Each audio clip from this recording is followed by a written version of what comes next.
Once upon a dream, dancing while the world burns. The morning of the gold ball, Aurora was in bed as usual. With the minstrel gone, there was no way she could find out the truth of the matter. Either he was dead or he was free of the castle, living with flocks of mutant bluebirds or whatever, and in either case would he be coming back. She flipped wearily through the blank pages of one of her books. The back of her mind was playing with the idea of wishing for images to appear, of wishing for the darkness from the outside to come in. Could it be any worse than living in the castle with the same people for the rest of her life? Worse than blank books and hateful parents? Worse than being confronted every day by your own stupidity? So stupid even your own aunt patronizes you? She imagined the one brief glorious moment of false paradise the outside would bring. Birds and trees and bunnies and other animals everywhere, flooding the castle halls, singing and purring and leaping in people's laps, and then it all exploding in one final rapturous apocalypse as the monsters came in and everyone died. She sighed, turning over in her bed. She knew exactly how ridiculous she was being. As a princess, a living princess, at the end of the world, she was far luckier than those who had died, and her life was far better than the lives of most who have remained. With great effort, she pushed herself up until she was at least sitting at the edge of her bed. Her head felt weary with all the terrible thoughts weighing it down. She felt sick, and that idea appealed to her very much, of crawling back into bed and sleeping and having Liana wait on her and then go away. Sparkles appeared in the corners of her vision. She was both relieved and scared. She really was sick, about to faint even. But the sparkles weren't golden or silver as they were normally when she felt lightheaded. They were red, green, and blue. They coalesced into three distinct balls of color instead of dissipating when she took a few deep breaths. The little balls danced around the room in a manner that suggested intelligence, as if they were investigating the cracks, the crevices, the nooks, the crannies, like they were looking for someone or something that might be hiding. As Aurora crawled back into her bed away from them, she noticed detachedly that they had come close to a solid object. Their pale lights illuminated it and casted shadow like real lights, not hallucinations.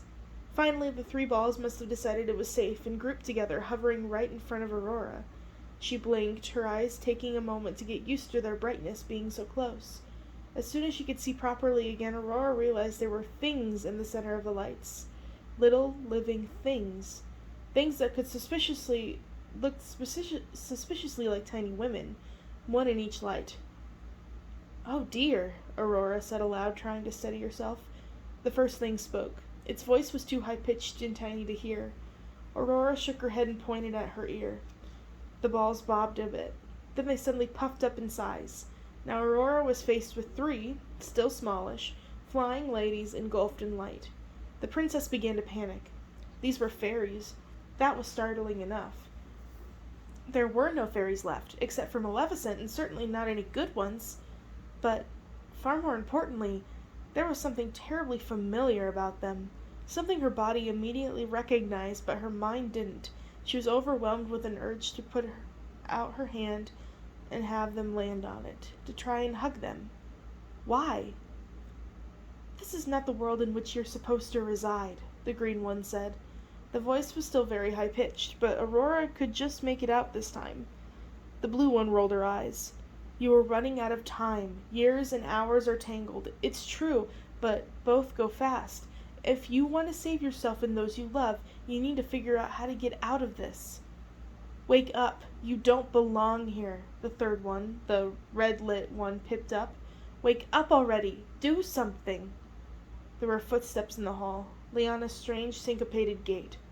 "No, wait. Just a moment." Aurora was torn between panic and frustration. "Time for your bath." Her friend appeared at the door, holding a towel and a brush. The fairies were simply gone, like they had never been there at all. The princess succumbed to her bath thoughtfully. She had accidentally wished, and something had happened. Aurora was glorious in her golden gown. Without a trace of envy, Liana declared it the most beautiful the princesses looked yet. Somehow the seamstresses had managed to create a dress several perfect shades lighter than her hair, and it sparkled when she moved. With her tresses up in intricate loops of braids, and a golden diadem on top, the royal princess was an image of the sun itself. her tippet and skirts raised that just touched the earth. Probably. No one could quite remember the sun. Aurora gave her speech of gratitude and thanks to her aunt with vermicular emotion, and by the end of it she actually felt the way she had when she first wrote it. The queen wore golden horns that night in deference to the theme. She kept her eyes modestly lowered during the speech, and then thanked her ward warmly when it was over. The crowds cheered. Everyone seemed a little wilder that night. Dancers danced faster and harder.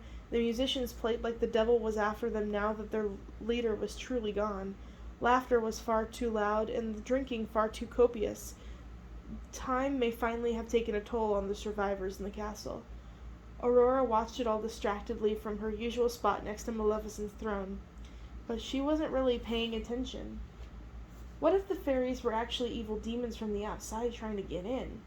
What if they had discovered her mind was weak, like the drunken minstrels? A perfect, pliable vessel in which to work their evil influence. Wasn't she just thinking about how great it would be if everyone died before the fairies arrived? What sort of person even thought those kinds of things? Who imagined opening a door and letting death in? A new idea interrupted this familiar spiral of thoughts she had been torturing herself with. What if she wasn't the only person these visions veered to? What if there were other minds in the castle as weak and diseased as her own, prone to self-destructive thoughts, gateways to evil? Like the minstrel.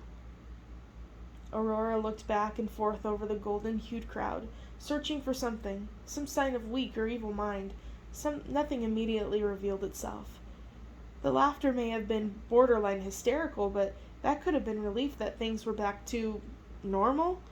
If they questioned the source of their magical banquet, the gilded quail eggs and the golden soup, they were at least eating it.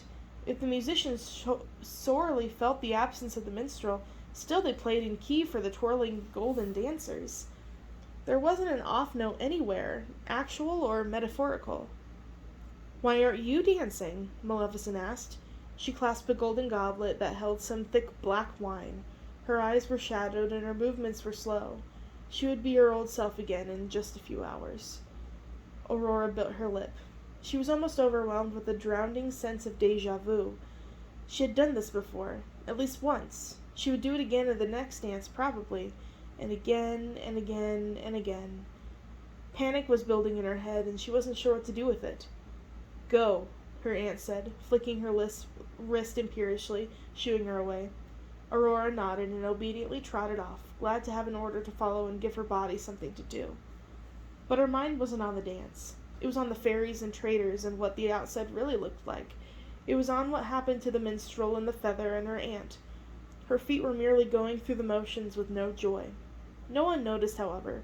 The princess's innate grace and skill and beauty and poise made her the most beautiful dancer in the room, without her even having to try. Golden torches were reflected 1,000 times in the soft golden folds of her dress. Her golden shoes sparkled like candle flames. Count Boudoir avoided her like the plague, not even looking at her face when they twirled around each other in the middle of a set. In the middle of an endless chain dance, Aurora saw Maleficent get up quietly and slip away from the throne and out of the room. Maybe it was a good time to take a break, get a mug of cider, clear her head. Over by the bowls of punch, Lady Astrid had a grim smile on her face and a flagon in her hand, and was nodding at something the much older Countess de Chabelle was shouting in her ear. Just a week, or whatever, ago, the princess wouldn't have given a second thought to either one of them. She would have danced, flirted politely with the cuter boys and men, and done anything she could impress her aunt. But now, Lady Astrid seemed like a breath of fresh air in the tightly locked castle, and Aurora's own head. At the very least, the lady deserved to hear the truth about what had happened with the minstrel and where the feather had come from. And then 2 of Maleficent's servants came up to the lady, the coxcomb one and the doggish one, very obviously flanking her. They spoke tersely and gestured with their spears. The lady looked confused. Aurora apologized to her partners, disentangled herself from the other dancers, and made her way over as quickly as she could. But by the time she got here, all 3 were gone. No one seemed to have noticed. Countess de Chabelle stood, nodding to herself, humming quietly. "Did you see where Lady Astrid went?" Aurora asked carefully and loudly, knowing the woman was mostly deaf. Very courteous and nice woman, the Countess shouted back. She checks in on me every day, you know, to make sure that I'm all right. Where did she go? Aurora repeated, trying not to be rude. All over, I think. She and her husband like to travel, not me. The princess couldn't stop one huff of disappointment, but she forced herself to nod courteously before rushing off to the closest stairs. Where were Maleficent guards taking Lady Astrid, and why? Maybe there was something wrong with one of the residents of the castle. Lady Astrid was the closest thing the nobles had to a nurse. But as Aurora looked all over, running through the castle halls, and ducking into a very likely place and finding nothing, she began to suspect that it wasn't for so noble a cause. With the sickening twist of her stomach, she thought about the feather, of her ill-advised revelation to Boudoir and then Lady Astrid, and the implications of where the feather had came from. The minstrel was gone, Count Boudoir was on edge, Astrid herself had said the whole matter was dangerous, and now the lady had been whisked away by royal guards. Praying she was wrong, Aurora hurried up to the last flight of stairs, the one that had originally led to her father's solarium, which Maleficent had claimed as her own chambers. She chose it out of respect for Aurora, not wanting to appear to replace her parents entirely, especially in their own bedroom. Plus, it was a little removed from everyone else, and in a tower, just the sort of thing a fairy queen would like. Aurora paused just outside the door and took a deep breath. She moved to go in, and then stopped. Whatever she had expected to see, Maleficent talking with her guards, Maleficent chastising or questioning Lady Astrid, Maleficent standing in front of her large mirror adjusting her outfit, none of it was actually happening in the room. Lady Astrid was in there with Maleficent, gagged and tied up. The rope cut into her flesh and made her gold dress balloon in ridiculous folds between the cords. She was only upright because she was held that way by the two guards. Astrid's face, pale and sweaty, strained her gag in her golden and white wimple. An excellent choice, my pets, Maleficent was saying with a throaty laugh. She looked like she wanted to stroke one of the horrible guards, but pulled her hand back at the last moment and clasped it into a fist. The lady is certainly robust. True royalty would be the best. Their blood would be strongest. A pity that the exile being gone, that was a mistake. But she will serve for now. The queen reached deep into her cloaks. She pulled out a strange ripple-bladed black stone dagger that looked sharp but awkward. Before Aurora could even guess what it was for, Maleficent plunged it deep into Astrid's chest. The movement was swift and yet unending. The queen had to jiggle it back and forth to get all of the sinuous bends into the woman's flesh. Astrid screamed, or tried to, the muffled cries sounding wet and useless behind her gag.